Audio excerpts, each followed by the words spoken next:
আমরা আসলে এমন একটা সময় পার হচ্ছি যখন আমাদের সমস্ত মিডিয়াগুলোর কোনো একটাও আমাদের নিয়ন্ত্রণে নেই, ঠিক কিনা?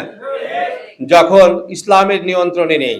আমি গত নির্বাচনে যখন রংপুরে 1 আসনের প্রার্থী হিসাবে সুজনের তাদের অনুষ্ঠানে গেলাম, সুশাসনের জন্য নাগরিক। তো ওদেরকে আমি জিজ্ঞাসা করলাম, সুশাসনের জন্য নাগরিক সুজন, আসলে এইটা সুশাসনের মানদণ্ড কি হবে?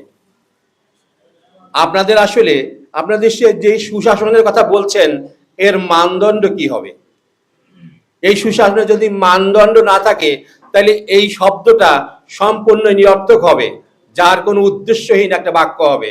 কারণ আপনারা যে সমস্ত বাক্য বলে বেড়াচ্ছেন, ব্যক্তি স্বাতন্ত্র্যবাদ, বহুত্ববাদ, গণতন্ত্র, সামাজিক ন্যায় বিচার, এগুলো কিন্তু ইউরোপে আমরা দেখেছি। তারা সমাজে 60% সমকামিতা দিয়েছে, 60% এক্সট্রা ম্যারিটাল অ্যাফেয়ার্স, বিবাহ বহির্ভূত সম্পর্ক দিচ্ছে। তারা সন্তান জন্ম দিচ্ছে যেই সন্তানের কোনো পিতা নাই, ঠিক কিনা? কুমারীরা যাদের বিবাহ হয় নাই তারা সন্তান জন্ম দিচ্ছে।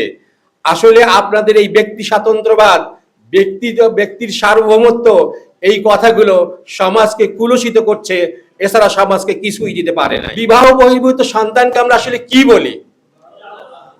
আর এই যারা ইউরোপিয়ান ব্যক্তি স্বাতন্ত্র্যবাদের পূজারী, তারা বলে লাভ চাইল্ড, ভালোবাসার সন্তান। আসলে আমরা যখন বিবাহ বহির্ভূত সন্তান উৎপাদনকারীদের কাছ থেকে আমাদের আদর্শকে নিয়ে আসব, তারা আমাদের সমাজকে কুলুষিত ছাড়া আর কিছুই করতে পারবে না, ঠিক কিনা?